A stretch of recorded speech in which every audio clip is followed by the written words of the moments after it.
El día de hoy en Mundo Político vamos a tener como invitado a Juan Manuel Delgado. Él es abogado penalista y vamos a hablar sobre un tema que de una u otra forma impacta en los derechos humanos. Es sobre la extradición internacional. Bienvenido, Juan Manuel. Hola Rosy, ¿qué tal? Muchas gracias por el espacio, gracias por invitarme, un placer estar aquí. Gracias, al contrario, pues justamente es un concepto, la extradición, que lo escuchamos de manera constante, pero pocas veces sabemos realmente qué implica. ¿Nos puedes platicar cómo va? Y justamente para que nuestra audiencia lo entienda de una forma no tan técnica quizás. Claro. Bueno, empecemos por lo más básico, vamos de menos a más. La extradición es un proceso administrativo seguido en forma de juicio. ¿Qué quiere decir eso? Es un procedimiento que tiene tanto tintes políticos como jurídicos. Entonces, es tan simple como que un Estado solicita a otro Estado la extradición de una persona para que vaya y sea juzgada en la jurisdicción de ese Estado que es el Estado requiriente. Okay. Vamos a poner ejemplos prácticos y concretos y tal vez lo más fácil de digerir, que es por razón de frontera y cercanía Estados Unidos. Sí. Un mexicano comete un delito en Estados Unidos e incluso la práctica nos dice que hay ocasiones que ni siquiera la persona tiene que haber estado presente en la jurisdicción de Estados Unidos. Es decir, vamos a poner un ejemplo práctico y muy sonado, ¿no? Como es el narcotráfico o la delincuencia organizada.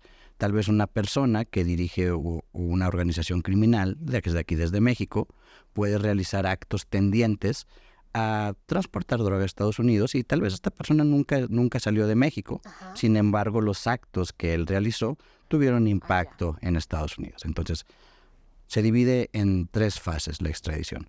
Primero es una detención provisional. Quiere decir, el Estado requiriente le dice al Estado requerido, que es México, oye, Pepito Pérez es malísimo, se porta súper mal, cometió un delito aquí en Estados Unidos y quiero que me lo detengas.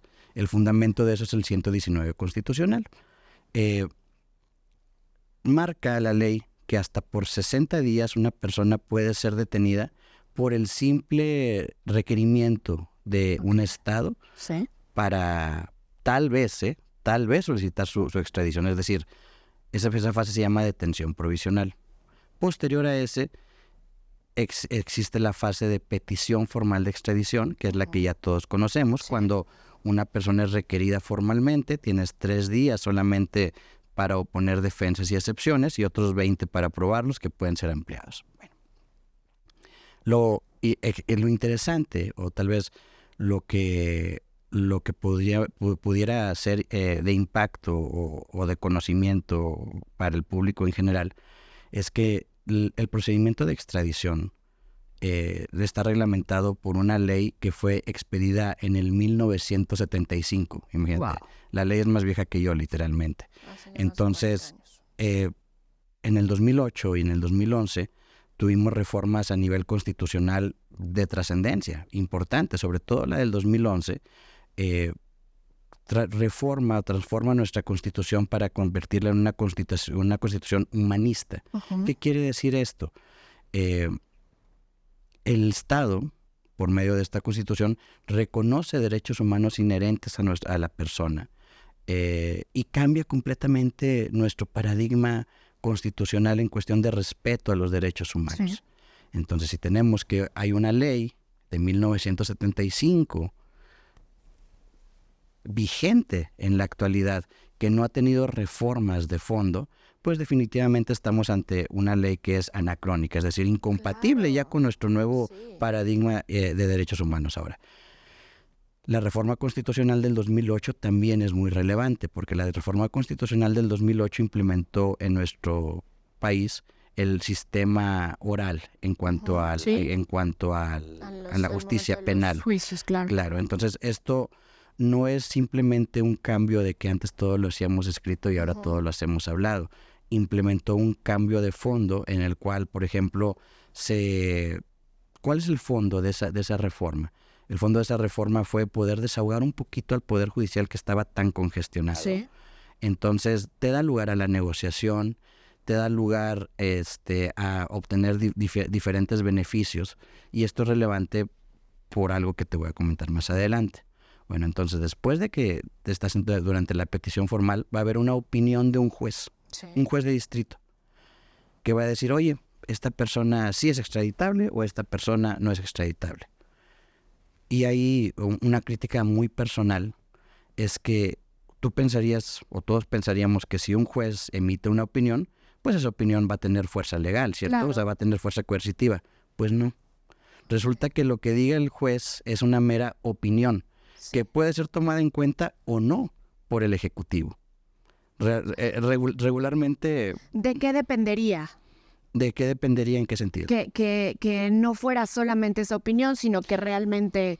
Una reforma a la ley de extradición, para adecuar nuestro sistema, vamos, que fuera lógico, porque lo que se pretendió hacer con esa fase de opinión judicial es respetar los derechos humanos del extraditable. Claro. Y aquí hablamos que es un cuasi respeto, porque al final del día la persona ante quien yo me voy a defender, que ojo, en la extradición no valoramos si una persona es culpable o no, solamente si la solicitud del Estado es respetuosa del tratado, de las leyes, y que sí sea la persona que se está requiriendo. Tal vez siempre es muy sonado cuando hay una solicitud de extradición de alguien, pues digamos, de relevancia nacional, que dicen, mi primera excepción es que no soy la persona. Bueno, es que son de las pocas excepciones que te da la ley para defenderte. Solamente te otorga 3.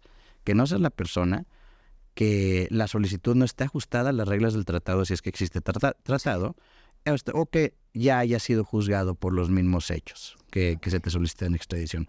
Que uno pensaría que no es común, pero es más común de lo que pensamos. Bueno, entonces, para seguir con la línea que te comentaba, una vez que termina esa fase de opinión, sigue la fase de acuerdo administrativo. Es decir, el Ejecutivo emite un acuerdo en donde dice si te extradito o no te extradito. Y en contra de ese acuerdo administrativo no existe ningún recurso judicial, solamente el amparo. Que el amparo como tal, pues no es un recurso, es un medio de control constitucional. Claro. Es muy curioso porque nosotros hablamos de amparo y amparo y amparo, y los mexicanos estamos muy orgullosos de nuestro amparo, el amparo mexicano, creado por el maestro Otero. Sin embargo, mi padre también fue abogado. Entonces, él tenía una academia de amparo. Una vez, allá en Monterrey, llevamos a un doctor en Derecho japonés, y estábamos todos orgullosos hablando del amparo, el amparo. Tocó el turno para que el maestro hablara, y decía, yo tengo una gran duda. O sea, me dicen que esta institución de la cual están tan orgullosos, en términos generales, es un instrumento para que la autoridad haga lo que tenía que hacer desde un principio. Pues sí. ¿Y por qué no lo hace desde un principio? Eso modifica absolutamente todo. Claro, entonces hay veces que no sabemos qué es un amparo, pero un amparo es eso, es un medio de control constitucional para que cuando una autoridad te vulneró un derecho, lo deje de vulnerar, increíblemente. Pero eso en materia amparo 1.1, eso es el amparo. Bueno, entonces solamente tienes ese amparo. Y de ahí pues todos los recursos. Ahora bien, ¿qué sucede? ¿Cuál es la necesidad en realidad de regular la extradición a nuestro nuevo paradigma constitucional en cuestión de, 1, respeto de derechos humanos, y 2, la implementación de nuestro nuevo sistema de justicia, que ya no está nuevo, pero lo seguimos llamando nuevo? Varias cosas, en principio. El procedimiento se vuelve, como te decía, anacrónico, se vuelve ya incompatible con la forma de operar nuestro sistema de justicia. ¿Por qué? Retomemos nuevamente el ejemplo de Estados Unidos, ¿no? Una persona es extraditada hacia los Estados Unidos y posterior a eso, después de que es extraditada, empieza un sistema o empieza un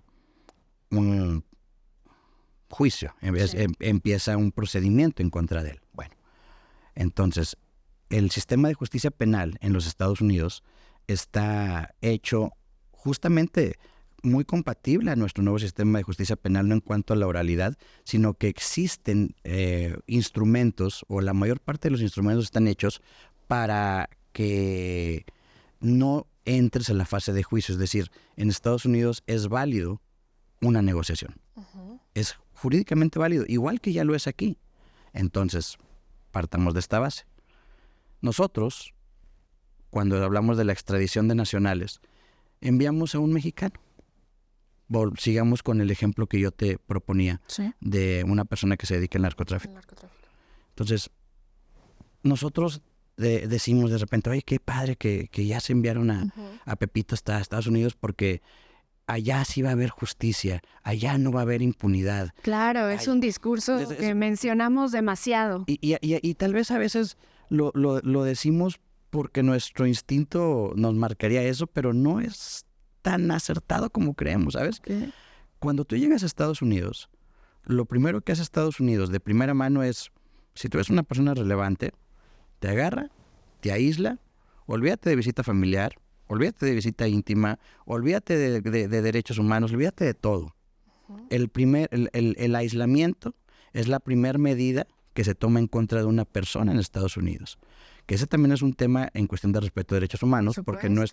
Imagínate que el artículo 18 constitucional nos dice que el objeto de la prisión en México es la reinserción. Es decir...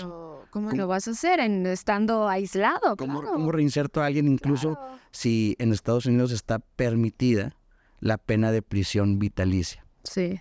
Pues salvo que reencarne, no veo cómo me voy a reinsertar. En México, aunque la pena de prisión vitalicia no está... es un tema complejo, pero la Corte, al menos en materia de extradición, en el 2004 emitió un criterio en donde dijo, bueno, es bien simple. A una persona la puedes encarcelar por 60 años, sí. Y si la persona tiene 50 años, ¿va a llegar a los 110? No. Ah, bueno, pues entonces de facto sí se aplica la prisión vitalicia en México, porque no tiene oportunidad. Sin embargo, también ese es un criterio que ya quedó atrás, porque como te comento, nuestro nuevo sistema de justicia penal, casi para todos los delitos, nos da la oportunidad de tener beneficios y de entrar en temas de negociación. Bueno, entonces te decía, llega una persona a Estados Unidos, lo aíslan, pero ese aislamiento tiene un porqué.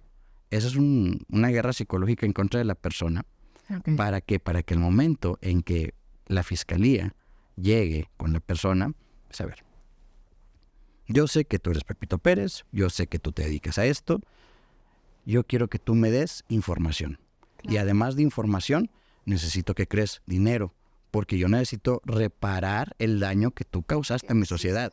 Que aquí es un tema también interesante, porque mientras en México el tema de las drogas se trata como un tema de seguridad pública, uh-huh, en Estados Unidos es un tema de salud pública. Entonces, eso es muy interesante. Y pasa que llegan a Estados Unidos las personas, entregan información de seguridad nacional, no nada más de Estados Unidos, sino de México. Entregan dinero y ofrecen desmantelar sus organizaciones criminales, sí, con el beneficio de ¿qué? De una pena mínima tal vez de 20 años. Uh-huh. Y de repente encuentras que esta persona, que no solamente cometió delitos en Estados Unidos, porque evidentemente si partimos de la base que el trasiego de droga inició en México, pues definitivamente aquí también debió haber cometido delitos, aquí también debió haber causado problemas sociales, etcétera, etcétera. Lo que pasa es que toda esa información y todo ese dinero se queda en Estados Unidos y nosotros nada más nos quedamos viendo. Okay. Esto se modificaría con que esta reforma que necesita esta ley se lleve a cabo. Sí, claro, por supuesto. La necesidad de reforma a la ley de extradición es que se armonice con nuestro nuevo sistema de justicia penal, que se armonice con nuestra nueva constitución humanista y haga posible que en México, o más bien, que haga posible que el procedimiento de extradición se reforme totalmente y se ajuste a los nuevos paradigmas constitucionales que también te puedan ofrecer el negociar, que también te puedan ofrecer tener más derecho de defensa. Vamos, que se empate completamente para que en México pueda suceder lo que de facto sucede en Estados Unidos. Es decir, de repente estas personas que tendemos a satanizar, porque definitivamente delinquir está mal visto socialmente, sí. No hay una forma distinta de verlo, no hay una forma distinta de poder tratar de siquiera entender por qué una persona comete un delito, y más cuando es de un impacto social tan grande. Sin embargo, por otro lado, también debemos de entender, pienso yo, no lo voy a ver desde un punto de vista humano, que todos merecemos una segunda oportunidad. Bueno, pues tal vez habrá gente que piensa así, pero yo sí pienso que quien comete un error lo debe de corregir. Entonces, ¿por qué nos quitamos la oportunidad de que una persona que cometió un delito aquí en México lo repare? Claro. Económicamente, con información, con mil cosas. Entonces, ese es un llamado, creo yo, urgente a los legisladores, porque yo entiendo que hay procesos que se quedaron parados legislativamente. No los conozco, sin embargo sé que los hay. Sí. Es necesario. Ahorita resulta necesario. ¿Por qué? Porque es un tema que a nosotros como sociedad nos interesa, porque es un tema de seguridad nacional y además es un tema que se vuelve benéfico para poder llegar a ¿qué? A un futuro, a una verdadera justicia de paz, a una justicia transicional. ¿Sabes? Aquí en México el problema de seguridad pública verdaderamente se puede empezar a solucionar, porque si tú como nacional, como país, dejas a tus activos nacionales aquí en México con varios requisitos. El primero, acceso a la verdad. Es decir, imagínate cuántas de estas personas, tal vez por su propio negocio de trasiego de droga, cometieron delitos como homicidios todo este tema que está ahorita de las madres buscadoras, de todo eso. Imagínate que se pudiera llegar verdaderamente a que todas estas personas tengan acceso a la verdad. Claro, habría un cambio impresionante. Claro, o sea, y socialmente sería muy bueno. Entonces, mi particular punto de vista es que estamos dejando o estamos enviando activos nacionales hacia los Estados Unidos cuando eso debería ser parte de nosotros. Y existen actualmente en nuestra legislación instrumentos para hacerlo.